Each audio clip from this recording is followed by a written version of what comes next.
Tepat pukul 7:30 malam, Pak Surya menelpon meminta agar Bara dan Aisyah ikut acara bakar ayam yang dibuat lelaki parubaya itu di depan vilanya. Dengan semangat, Aisyah memilih baju terbaik di antara beberapa baju yang ia bawa. "Ini bagus enggak, Mas?" Aisyah memperlihatkan sebuah gamis yang sudah melekat di tubuhnya. Bara hanya melihat sekilas sambil mengangguk, lalu ia kembali asik dengan gawai di tangan. Aisyah menghela napas, padahal ia menyuruh Bara untuk menilai, bukan saja karena ingin lelaki itu melihatnya memakai gamis terbagus yang ia punya, tapi karena malam ini ia memutuskan untuk memoles lipstik pada bibirnya. Tapi jangankan menilai, dilihat pun sekejap mata. "Sedingin itukah kamu padaku, Mas?" Kecewa pada sikap suaminya, Aisyah segera mengambil tisu lalu membasahkan benda itu dengan air. Digosok-gosok kasar bibirnya hingga bekas merah jambu yang terlukis indah itu terhapus tak bersisa. Lalu ia membuka lemari. Sebelum tangannya berhasil mengeluarkan sebuah gamis lainnya, terlebih dahulu Aisyah kembali menatap Bara, berharap lelaki itu tersadar karena kerasa kerusuknya seorang diri. Semakin sesak dada Aisyah melihat lelaki itu tetap asik dengan gawainya. Tanpa pikir panjang, gadis itu segera membuka pakaiannya. Ia bahkan tak lagi ragu-ragu melakukannya di depan Bara. Toh lelaki itu tidak akan melihat. Aisyah kemudian mengambil sebuah gamis yang warnanya sudah sangat pudar, lalu ia mengenakan gamis terburuk itu pada tubuhnya. Emosi yang membuncah diikuti tabuhan jantung yang riuh berdetak membuat napas Aisyah tiba-tiba terengah-engah. Ia mencoba menarik napas, menstabilkan kekacauan yang sedang melanda jiwa. Sejenak gadis itu merasa badannya begitu tak bergairah. Aisyah mendudukkan kembali tubuhnya di samping Bara.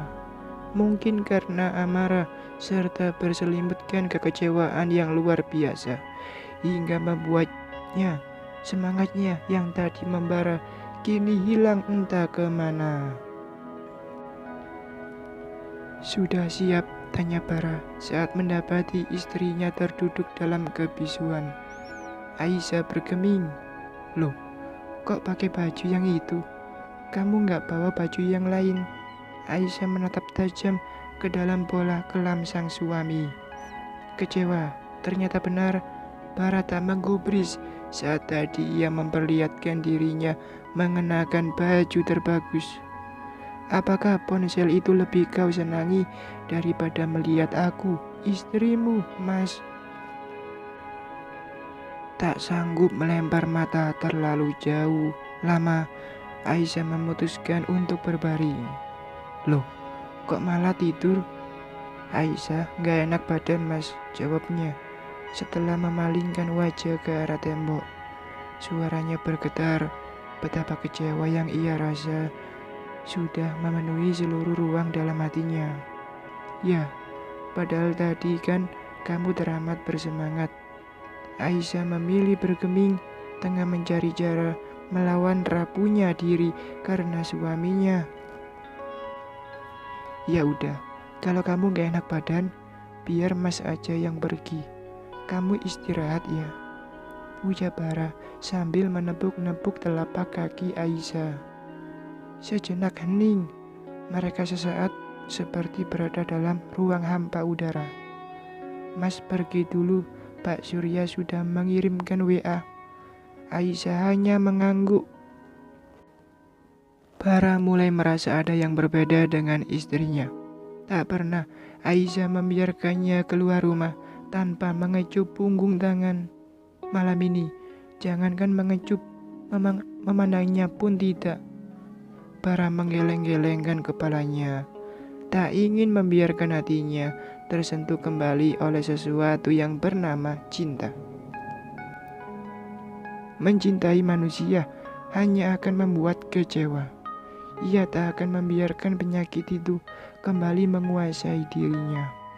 Cukup Alifa saja yang sudah membuat hidupnya sengsara, tidak untuk yang lain.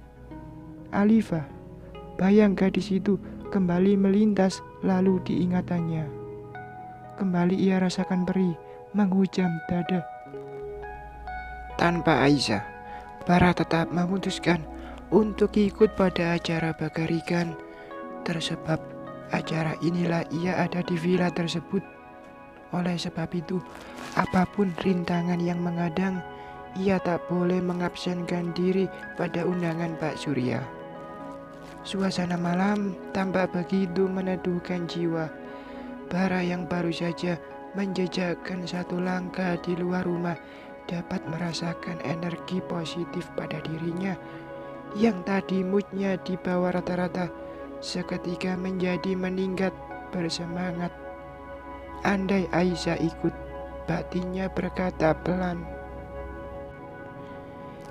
Ia teruskan langkah hingga sampai pada villa Pak Surya. Di sana terlihat beberapa keluarga sudah berbaur pada karpet yang dibentang lesehan di atas rumput. Setelah sampai di dekat pemanggangan, matanya langsung beradu dengan lelaki parubaya yang mengajaknya ke villa itu. Alhamdulillah, Nak Bara sudah hadir. Nyonya di mana? Tanya lelaki parubaya itu dengan sedikit guyonan. Sedang kurang sehat, Pak. Jadi nggak bisa ikut bergabung. Pak Surya menghentikan kegiatannya dan mengajak Bara duduk di sebuah kursi. Istrimu sedang hamil, tanya lelaki itu santai. Dibukanya kulit kacang, lalu mengarahkan 2 butir isinya ke dalam mulutnya. Bara menggeleng. Hanya tidak enak badan, Pak. Oh, Bapak kira hamil. Belum, Pak. Bara mencoba bersikap biasa. Meski jujur hatinya seperti ada yang menyentak saat mendengar kata hamil. Bara, apa kamu tahu? Wanita itu pandai sekali menutup perasaannya demi menjaga perasaan suaminya. Bara mendelik. Maksud saya, ada kalanya wanita itu sangat menginginkan sesuatu. Tapi karena ia melihat suaminya belum mampu atau sedang tidak sehati dengan keinginannya, maka ia memilih diam atau berbohong. Bara semakin tak mengerti dengan maksud perkataan Pak Surya. Saya yakin istrimu tidak sakit, dia hanya berpura-pura sakit.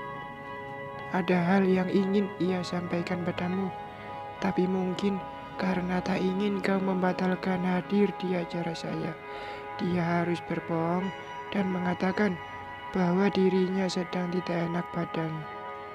Bara menghela nafas panjang. Ia teringat akan gamis yang dikenakan Aisyah. Sepertinya kata-kata Pak Surya benar. Aisyah sengaja menutupi perasaannya agar dirinya bisa tetap hadir di acara ini. Kembalilah padanya, tanyakan apa keinginannya padamu. Bara tersentak. Jagalah hati istrimu, karena Nabi pernah bersabda, sebaik-baik di antara kalian adalah yang terbaik sikapnya terhadap keluarga, dan aku adalah yang terbaik sikapnya terhadap keluargaku. Hadis riwayat Ibnu Majah. Sesuatu membuat tubuh Bara tergerak. Terima kasih, Pak. Saya minta maaf karena tak dapat hadir di acara puncak Bapak ini. Sudah, jangan risaukan. Aku hadiahkan liburan ini untukmu berbulan madu bersama istrimu. Nikmatilah, semoga setelah ini akan ada zuriya yang kau tanamkan di rahim istrimu. Bergetar hati Bara mendengar keinginan Mbak Surya sama dengan harap baru maminya di rumah. Tapi bagaimana? Mampukah ia melakukannya dengan wanita lain selain Alifa? Dengan perasaan tak menentu, Bara kembali ke rumah. Ia tak langsung menuju kamar, tapi memilih duduk merenung sejenak di ruang tamu. Sekiranya telah habis waktu 1 jam berlalu, barulah akhirnya lelaki itu memutuskan untuk menaiki lantai 2. Dibukanya pintu perlahan, ia melihat Aisyah masih tidur dengan menghadap ke arah dinding. "Assalamualaikum," ucapnya lembut. Aisyah tergerak. Benar saja, Aisyah tidak tidur, matanya pun bengkak.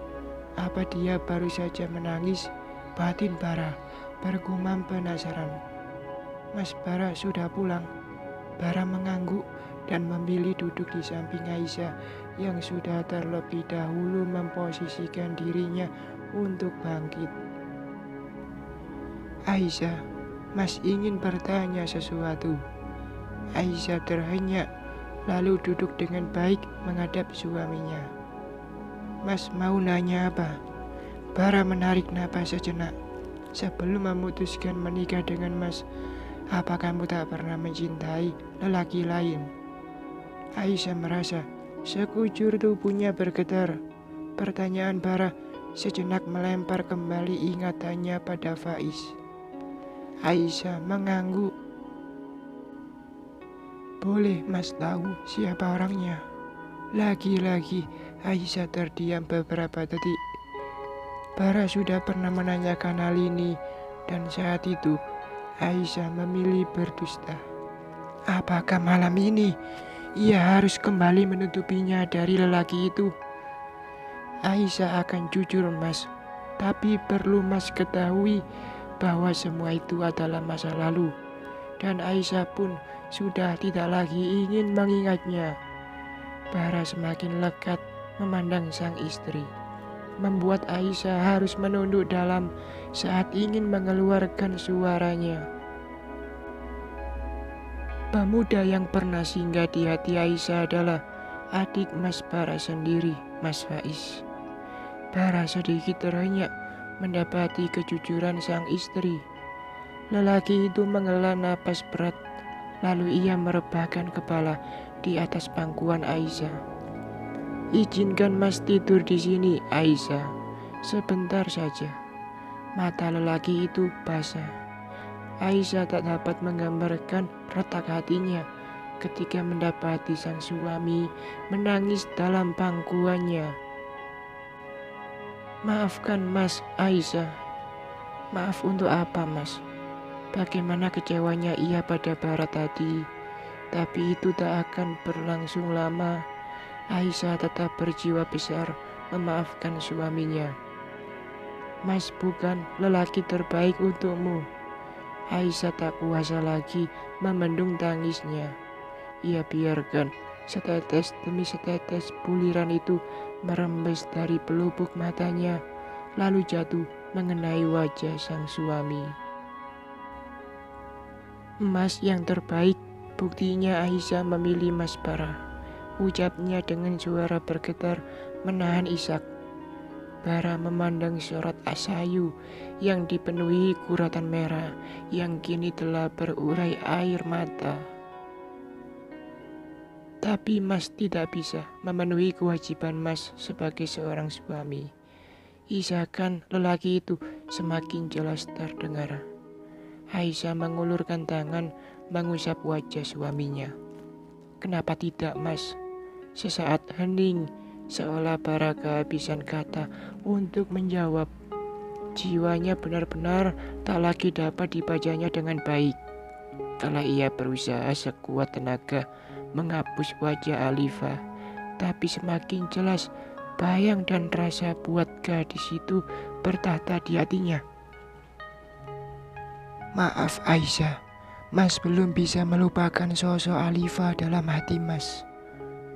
Dek, dunia Aisyah gelap gulita. Tak ada tempatnya lagi bertahan. Ia hampir terjerembab ke dalam lembah terpekat di dunia. Inikah alasanmu tak pernah menyentuhku sebagai istri sahmu, Mas? Tapi kenapa harus Alifah? Ya Rob. Aisyah tak dapat berkata. Suaranya tertahan di tenggorokan sedang parah.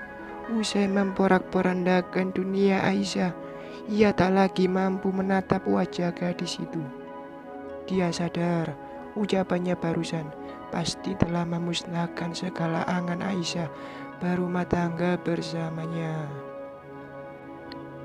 Kini, Bara membalikkan wajahnya, menelungkup di paha sang istri. Ia sudah sangat rapuh, tersebab perasaannya terhadap wanita. Aisyah yang mendapati suaminya menangis sesenggukan hanya bisa mengelus pelan rambut tebal yang ingin sekali ia miliki pemiliknya. Dengan segenap kebesaran hati, ia mencoba memberikan jalan keluar terbaik untuk masalah ini. Tak mengapa jika ia harus berkorban asal keutuhan rumah tangganya bisa terpelihara. Karena bagi Aisyah, setelah menikah, yang tidak ingin sama sekali ia terima adalah perceraian. Tidak apa-apa, Mas. Aisyah akan menunggu Mas siap melakukannya kapanpun itu. Bersambung.